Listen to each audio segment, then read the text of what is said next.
Chapter. The Princess and the Goblin, by George Macdonald.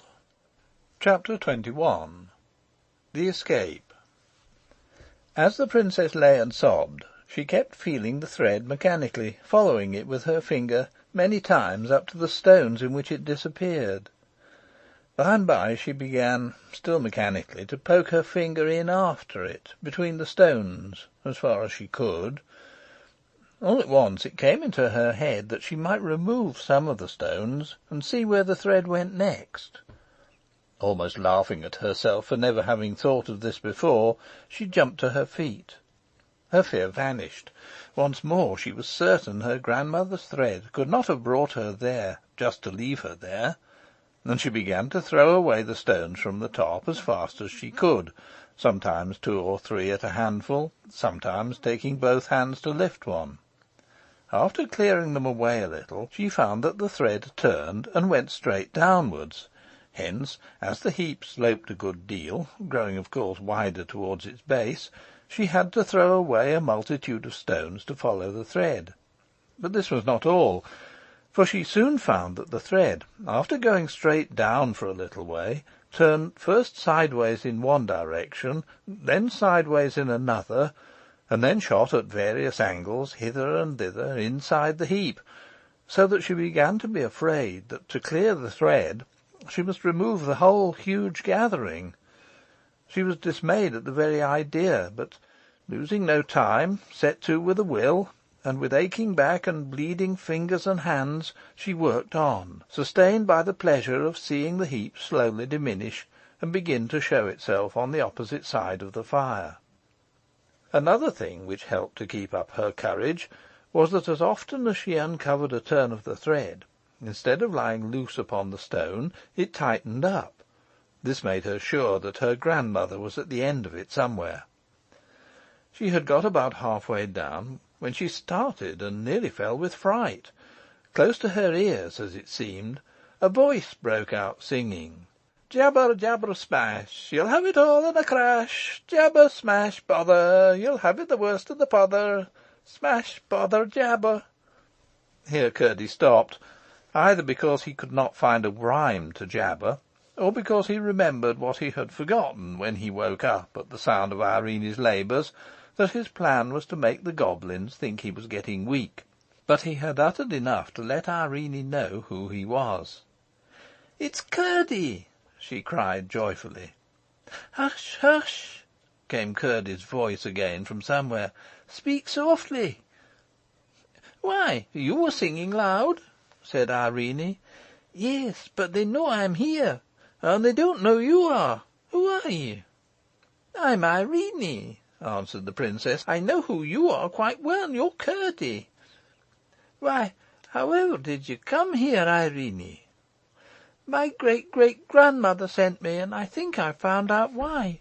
You can't get out, I suppose?" "No, I can't. What are you doing?" "Clearing away a huge heap of stones." "There's a princess!" exclaimed Curdie in a tone of delight, but still speaking in little more than a whisper. "I can't think how you got here, though." "My grandmother sent me, after her thread." "I don't know what you mean," said Curdie, "but so you're there, it doesn't much matter." "Oh, yes, it does," returned Irene. "I should never have been here but for her." "You can tell me all about it when we get out, then. There's no time to lose now," said Curdie. And Irene went to work, as fresh as when she began. "There's such a lot of stones," she said. "It will take me a long time to get them all away." "How far on have you got?" asked Curdie. "I've got about the half away, but the other half is ever so much bigger." "I don't think you'll have to move the lower half. Do you see a slab laid up against the wall?" Irene looked and felt about with her hands, and soon perceived the outlines of the slab. "Yes," she answered, "I do." "Then I think," rejoined Curdie, "when you have cleared the slab about half-way down, or a bit more, I shall be able to push it over." "I must follow my thread," returned Irene, "whatever I do." "What do you mean?" exclaimed Curdie. "You'll see when you get out," answered the princess. and went on harder than ever. But she was soon satisfied that what Curdie wanted done, and what the thread wanted done, were one and the same thing.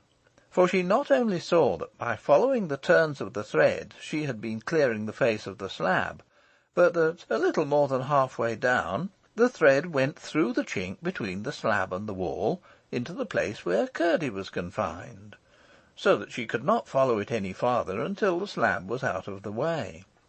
As soon as she found this, she said in a right joyous whisper, "Now, Curdie, I think if you were to give a great push, the slab would tumble over." "Stand quite clear of it, then," said Curdie, "and let me know when you are ready." Irene got off the heap and stood on one side of it. "Now, Curdie," she cried. Curdie gave a great rush with his shoulder against it. Out tumbled the slab on the heap, and out crept Curdie over the top of it. "You've saved my life, Irene," he whispered. "Oh, Curdie, I'm so glad. Let's get out of this horrid place as fast as we can." "Oh, that's easier said than done," returned he. "Oh, no, it's quite easy," said Irene. "We have only to follow my thread. I'm sure that it's going to take us out now." She had already begun to follow it over the fallen slab into the hole, while Curdie was searching the floor of the cabin for his pickaxe. "Ah, here it is!" he cried. "Ah, no, it's not," he added in a disappointed tone. "What can it be, then? I declare it's a torch. Ah, it's jolly. It's better almost than my pickaxe. Much better, if it weren't for those stone shoes," he went on, as he lighted the torch by blowing the last embers of the expiring fire. When he looked up, with the lighted torch casting a glare into the great darkness of the huge cavern, he caught sight of Irene disappearing in the hole out of which he had himself just come. "Where are you going there?" he cried. "That's not the way out. That's where I couldn't get out." "I know that," whispered Irene, "but this is the way my thread goes, and I must follow it." "What nonsense the child talks!" said Curdie to himself. "I must follow her, though, and see that she comes to no harm. She'll soon find she can't get out that way, and then she'll come with me." So he crept over the slab once more into the hole, with his torch in his hand. But when he looked about in it, he could see her nowhere. And now he discovered that, although the hole was narrow, it was much longer than he had supposed, for in one direction the roof came down very low, and the hole went off in a narrow passage, of which he could not see the end. The princess must have crept in there. He got on his knees and one hand, holding the torch with the other, and crept after her. The hole twisted about, in some parts so low that he could hardly get through, in others so high that he could not see the roof, but everywhere it was narrow, far too narrow for a goblin to get through, so I presume they never thought that Curdie might. He was beginning to feel very uncomfortable, lest something should have befallen the princess, when he heard her voice almost close to his ear, whispering, "Aren't you coming, Curdie?" And when he turned the next corner, there she stood waiting for him. "I know you couldn't go wrong in that narrow hole, but now you must keep by me, for here is a great wide place," she said. "I can't understand it," said Curdie, half to himself, half to Irene. "Never mind," she returned. "Wait till we get out." Curdie, utterly astonished that she had already got so far, and by a path he had known nothing of, thought it better to let her do as she pleased. "At all events," he said again to himself, "I know nothing about their way, miner as I am, and she seems to think she does know something about it, though how she could passes my comprehension. So she's just as likely to find her way as I am, and as she insists on taking the lead, I must follow. We can't be much worse off than we are anyhow." Reasoning thus, he followed her a few steps, and came out in another great cavern, across which Irene walked in a straight line, as confidently as if she knew every step of the way. Curdie went on after her, flashing his torch about, and trying to see something of what lay around them. Suddenly he started back a pace as the light fell upon something close by which Irene was passing. It was a platform of rock, raised a few feet from the floor, and covered with sheepskins, upon which lay two horrible figures asleep, at once recognised by Curdie as the King and Queen of the Goblins. He lowered his torch instantly, lest the light should awake them. As he did so, it flashed upon his pickaxe lying by the side of the Queen, whose hand lay close by the handle of it. "Stop one moment," he whispered. "Hold my torch, and don't let the light on their faces." Irene shuddered when she saw the frightful creatures, whom she had passed without observing them. But she did as he requested, and, turning her back, held the torch low in front of her. Curdie drew his pickaxe carefully away, and as he did so spied one of her feet projecting from under the skins. The great clumsy granite shoe exposed thus to his hand was a temptation not to be resisted. He laid hold of it, and with cautious efforts drew it off. The moment he succeeded, he saw to his astonishment that what he had sung in ignorance to annoy the Queen was actually true. She had 6 horrible toes. Overjoyed at his success, and seeing by the huge bump in the sheepskins where the other foot was, he proceeded to lift them gently, for if he could only succeed in carrying away the other shoe as well, he would be no more afraid of the goblins than of so many flies. But as he pulled at the second shoe, the Queen gave a growl and sat up in bed. The same instant the King awoke also, and sat up beside her. "Run, Irene!" cried Curdie, for though he was now not in the least afraid for himself, he was for the princess. Irene looked once round, saw the fearful creatures awake, and, like the wise princess she was, dashed the torch on the ground and extinguished it, crying, "Here, Curdie, take my hand." He darted to her side, forgetting neither the Queen's shoe nor his pickaxe, and caught hold of her hand as she sped fearlessly where her thread guided her. They heard the Queen gave a great bellow, but they had a good start, for it would be some time before they could get torches lighted to pursue them. Just as they thought they saw a gleam behind them, the thread brought them to a very narrow opening, through which Irene crept easily, and Curdie with difficulty. "Now," said Curdie, "I think we shall be safe." "Of course we shall," returned Irene. "Why do you think so?" asked Curdie. "Because my grandmother is taking care of us." "That's all nonsense," said Curdie. "I don't know what you mean." "Then if you don't know what I mean, what right have you to call it nonsense?" asked the princess, a little offended. "I beg your pardon, Irene," said Curdie. "I did not mean to vex you." "Of course not," returned the princess. "But why do you think we shall be safe?" "Because the King and Queen are far too stout to get through that hole." "There might be ways round," said the princess. "To be sure there might. We're not out of it yet," acknowledged Curdie. "But what do you mean by the King and Queen?" asked the princess. "I should never call such creatures as those a king and a queen." "Their own people do, though," answered Curdie.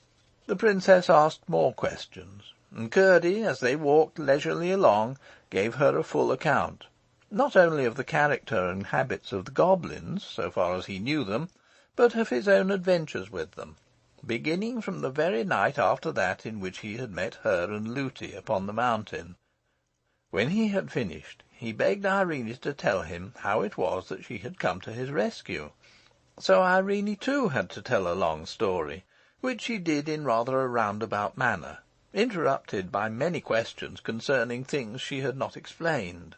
But her tale, as he did not believe more than half of it, left everything as unaccountable to him as before, and he was nearly as much perplexed as to what he must think of the princess. He could not believe that she was deliberately telling stories, and the only conclusion he could come to was that Lutie had been playing the child tricks, inventing no end of lies to frighten her for her own purposes. "But however did Lutie come to let you go to the mountains alone?" he asked. "Lutie knows nothing about it. I left her fast asleep, at least I think so. I hope my grandmother won't let her get into trouble, for it wasn't her fault at all, as my grandmother very well knows." "But how did you find your way to me?" persisted Curdie. "I told you already," answered Irene, "by keeping my finger upon my grandmother's thread, as I'm doing now." "You don't mean you've got the thread here?" "Of course I do. I've told you so 10 times already. I have hardly, except when I was removing the stones, taken my finger off it. There," she added, guiding Curdie's hand to the thread. "You feel it yourself, don't you?" "I feel nothing at all," replied Curdie. "Then what can be the matter with your finger? I feel it perfectly. To be sure, it's very thin, and in the sunlight looks just like the thread of a spider, though there are many of them twisted together to make it. But for all that, I can't think why you shouldn't feel it as well as I do." Curdie was too polite to say he did not believe there was any thread there at all. What he did say was, "Well, I can make nothing of it. I can, though, and you must be glad of that, for it will do for both of us." "We're not out yet," said Curdie. "We soon shall be," returned Irene confidently. And now the thread went downwards, and led Irene's hand to a hole in the floor of the cavern, whence came a sound of running water, which they had been hearing for some time. "It goes into the ground now, Curdie," she said, stopping. He had been listening to another sound, which his practised ear had caught long ago, and which had also been getting louder. It was the noise the goblin miners made at their work, and they seemed to be at no great distance now. Irene heard it the moment she stopped. "What is that noise?" she asked. "Do you know, Curdie?" "Yes, it is the goblins digging and burrowing," he answered. "And you don't know what they do it for?" "No, I haven't the least idea. Would you like to see them?" he asked, wishing to have another try after their secret. "If my thread took me there, I shouldn't much mind, but I don't want to see them, and I can't leave my thread. It leads me down into the hole, and we'd better go at once." "Very well. Shall I go first?" said Curdie. "No, better not. You can't feel the thread," she answered, stepping down through a narrow break in the floor of the cavern. "Oh!" she cried, "I'm in the water. It's running strong, but it's not deep, and there is just room to walk. Make haste, Curdie." He tried, but the hole was too small for him to get in. "Go on a little bit," he said, shouldering his pickaxe. In a few moments he had cleared a larger opening, and followed her. They went on, down and down with the running water, Curdie getting more and more afraid it was leading them to some terrible gulf in the heart of the mountain. In one or two places he had to break away the rock to make room before even Irene could get through, at least without hurting herself. But at length they spied a glimmer of light, and in a minute more they were almost blinded by the full sunlight, into which they emerged. It was some little time before the princess could see well enough to discover that they stood in her own garden, close by the seat on which she and her king papa had sat that afternoon. They had come out by the channel of the little stream. She danced and clapped her hands with delight. "Now, Curdie," she cried, "won't you believe what I told you about my grandmother and her thread?" For she had felt all the time that Curdie was not believing what she told him. "There, don't you see it shining on before us?" she added. "I don't see anything," persisted Curdie. "Then you must believe without seeing," said the princess, "for you can't deny it has brought us out of the mountain." "I can't deny we're out of the mountain, and I should be very ungrateful indeed to deny that you had brought me out of it." "I couldn't have done it but for the thread," persisted Irene. "That's the part I don't understand." "Well, come along, and Looty will get you something to eat. I'm sure you must want it very much." "Indeed I do. But my father and mother will be so anxious about me. I must make haste first up the mountain to tell my mother, and then down into the mine again to let my father know." "Very well, Curdie. But you can't get out without coming this way, and I will take you through the house, for that is nearest." They met no one by the way, for, indeed, as before, people were here and there and everywhere searching for the princess. When she got in, Irene found that the thread, as she had half expected, went up the old staircase, and a new thought struck her. She turned to Curdie and said, "My grandmother wants me. Do come up with me and see her. Then you will know that I have been telling you the truth. Do come, to please me, Curdie. I can't bear that you should think what I say is not true." "I never doubted you believed what you said," returned Curdie. "I only thought you had some fancy in your head that was not correct. But do come, dear Curdie." The little miner could not withstand this appeal, and though he felt shy in what seemed to him a huge grand house, he yielded and followed her up the stair. Chapter 21.